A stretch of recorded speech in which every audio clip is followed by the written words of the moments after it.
Hey everybody, today I'm going to do a review on this car right here. It is a 2007 Lexus IS350.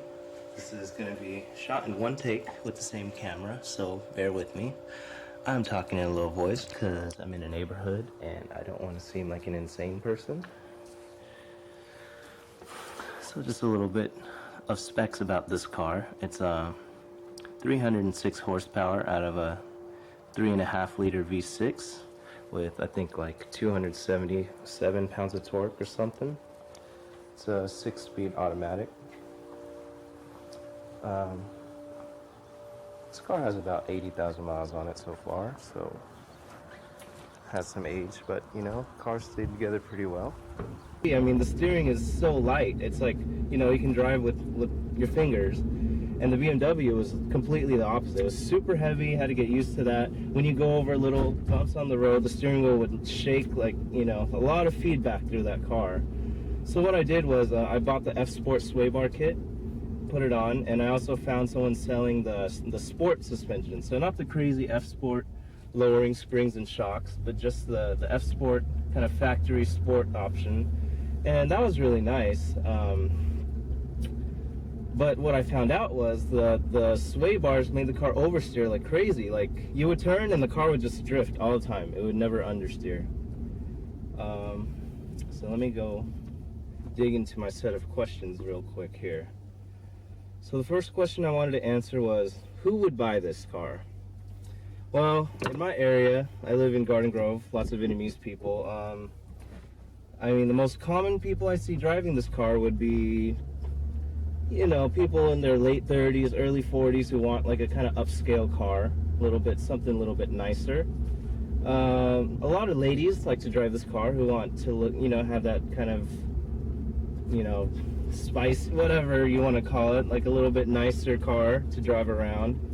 So, and there's also people who want to modify it to, you know, for all sorts of things. They want to look hella flush, they want to look VIP. So that's pretty much the three main people I see buying it.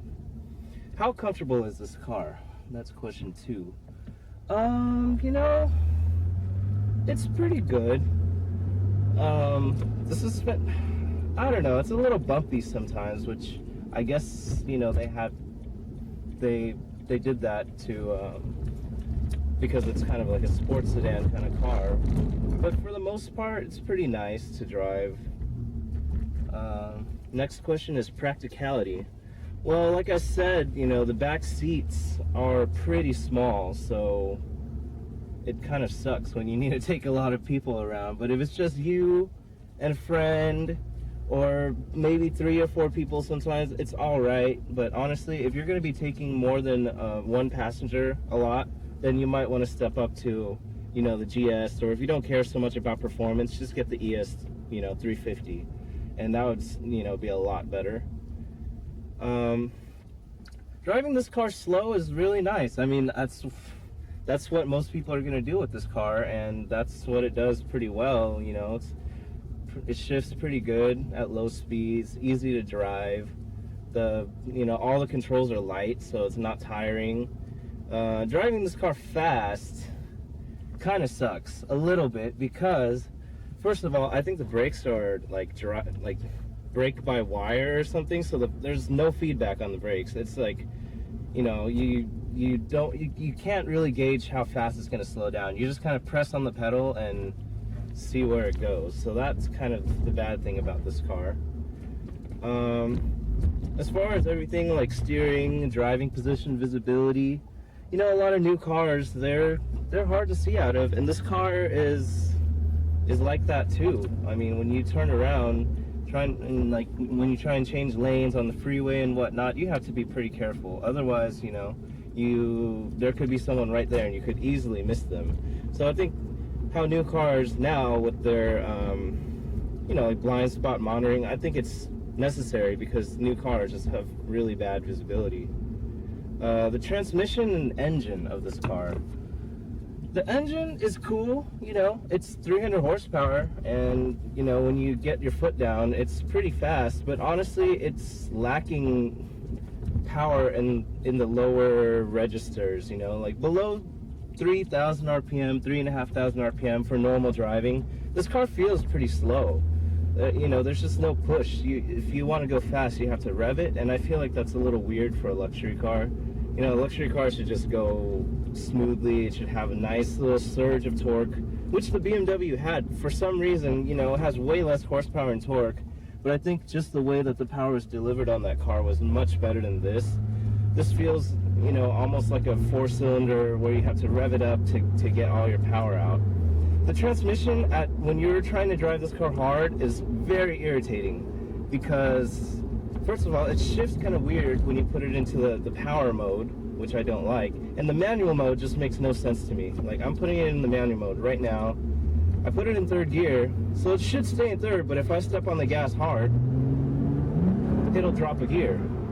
And when you slow down to a complete stop, it'll still say 3. Basically what it does is when you take off again, it will go through like 1st, 2nd, and 3rd gear, then stay at 3rd. So it's, you know, it's not really a good manual mode, and when I try to drive fast with the manual mode, it just makes things more complicated and less efficient. So honestly, most of the time I just leave it in drive, or if I want, you know, it to feel exciting, I'll put it into sport mode, which is here, and it just kind of makes the gas pedal more sensitive. It makes the transmission downshift more, and that's that. My overall impressions of this car, I guess, you know, I like this car a lot, but to me, you know, it's lacking that power in the low to mid-range, like I was talking about, and it doesn't make up for it in fuel economy either. I mean, this car probably gets about 20 miles per gallon average, which is not that great, but with the modifications that I made, I mean, you saw me take that turn right there. It's completely flat. There's a little bit of tendency to want to oversteer, but it's not too bad. It actually, the sway bars and the sport suspension make the car a lot better to drive, because when it was stock, there was quite a bit of body roll, first of all, and it tended to understeer a lot, which was kind of frustrating. And on the road, on rough surfaces, it just didn't feel right. The shocks were like, didn't feel good, you know, for some reason. Like, on rough roads, it would ride rough in a weird way. Like, the car just felt disconnected. It just felt like it was bobbing around for no reason. And